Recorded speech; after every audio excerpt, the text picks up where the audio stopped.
thank you for joining me today. What we're going to do is we're going to make Dutch puffs. Now this is part of the Starving Artist section at dollar-art.com. It's an amazing recipe. I grew up on it as a kid, eating it quite often, and it's just absolutely delicious. A Dutch puff is sometimes known as a German pancake, and it's really easy to make. It takes almost nothing as far as finances to put the ingredients together, and you have a lot of ingredients left over at the end, so you can do it as many times as you want. So it's really one of those great recipes. It's dirt cheap and fun to make. Now, it does take about 25 minutes or so just be prepared for that side of it. And I'm actually going to be trying to do this in the toaster oven this time. Now, I've never done it in a toaster oven before because, well, frankly, I've never had a toaster oven before. I got one this last weekend because my actual oven went out. The heater element in it decided it just wanted to go kablooey, and so I am left without an oven. But the toaster oven was $12 at the thrift store, looked nice, really good quality, so we'll see how this goes. All right, let's go to the dollar store and pick up our supplies, and we'll get to it. Okay, let's grab some confection sugar, some flour, some eggs and some milk, and one of these pans. What we have here is 3/4 cup of milk, 3/4 cup of flour, 2 tablespoons of butter, 3 eggs, and this thing. So, oh, and of course I've gone ahead and pre-greased the pan. This is one of those cheapo dollar store pans I showed you earlier. Alright, now what I'm going to do here first is I'm going to go ahead and microwave the butter so it's nice and melty.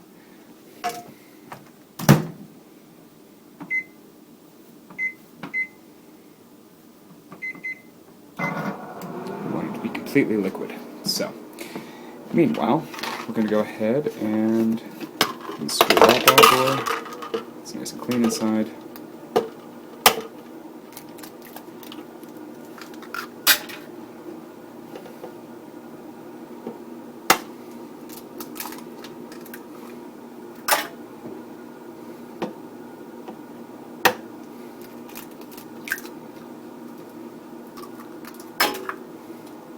We're just going to dump all the rest of the ingredients in here.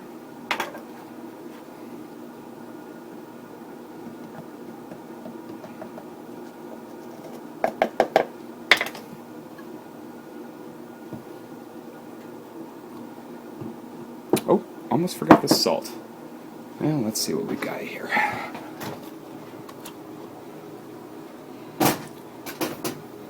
I do tend to save all of my fast food stuff, and I'm sure there's a salt packet in there somewhere, but you know what? Most people have salt, so if you don't, it's $1 at the dollar store for a nice big container like this, or it's like 85 cents at Target. We want to do about a ½ teaspoon.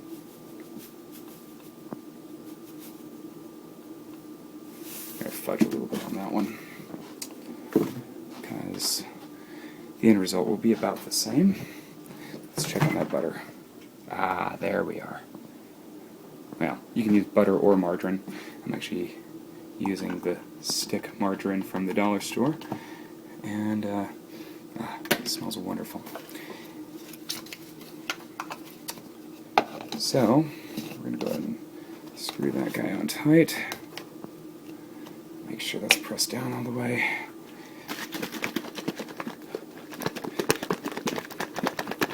Just keep shaking it until it's about the consistency of pancake batter. I really miss my blender.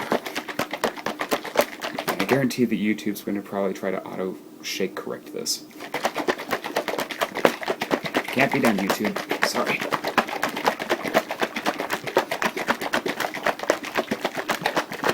Alright.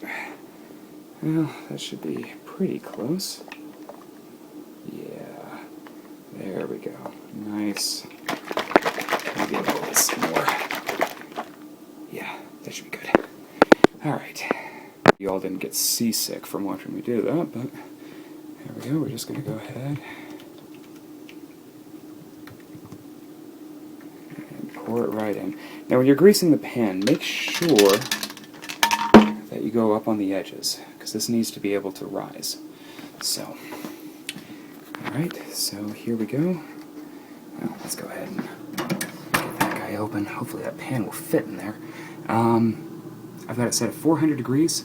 We're going to do it for about 20 to 25 minutes until it's golden brown.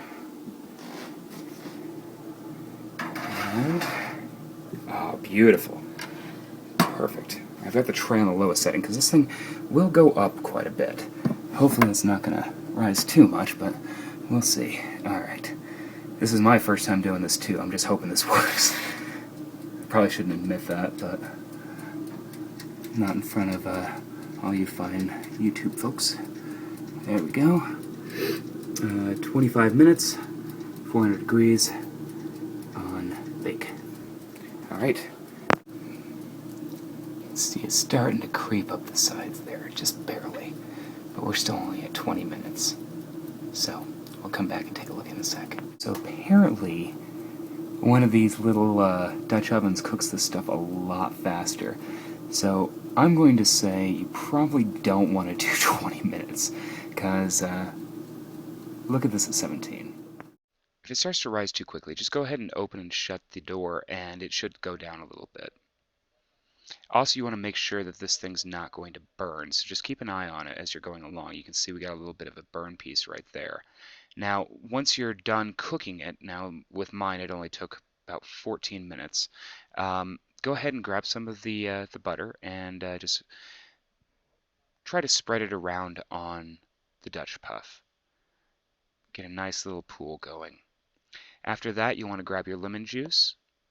Now, this will start to settle, by the way. But you want to grab your lemon juice. Just give it a nice good squirt, just a real good heaping squirt. And then we're going to go ahead and grab our confection sugar. And just dump a nice helping on there too. Now what we're doing here is we're actually making a sauce by using the powdered sugar and butter and lemon juice.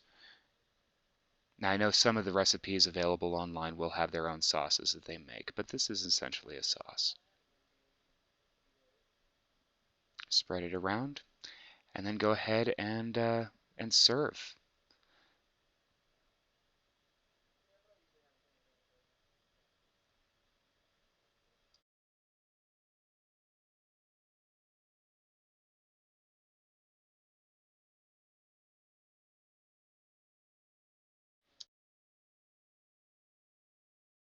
This turned out perfect. Now, one caution to do is, while you're cooking this, just be aware that this thing rises like crazy. So keep an eye on it. If it gets too close to the top of the thing, it will catch fire. Simple as that. Don't say I didn't warn you. But at the same time, if you open the door a little bit, it will sink back down. So it's kind of one of those balancing games of opening the door, closing the door, opening the door, closing the door, just to make sure that it does get cooked all the way through, but you also don't catch your house on fire. Anyway, so afterwards, what I did was I went ahead and coated this in lemon juice and powdered sugar, and it is delicious. One of the best things I ever had growing up. Now, this is not the original family recipe that I had. Now, also, I have heard of people adding things like vanilla and Splendid to it. And you can find those recipes online easily. And everybody uses a different egg combination. Everybody uses a little bit different saucing. Now, granted, lemon juice and powdered sugar and butter, when combined, kind of equal a sauce. But they actually make their own sauces off to the side. Honestly, with this recipe, the simpler the better. And you can get all this stuff at the dollar store. Lemon juice is kind of a seasonal thing there, though, I found. Sometimes they have it, sometimes they don't. Worst case scenario, go to your local Kroger, Walmart, whatever. It's like $1 there. Not a big deal. Anyway, hope you enjoy, and thanks for watching. Like and subscribe if it helped you out.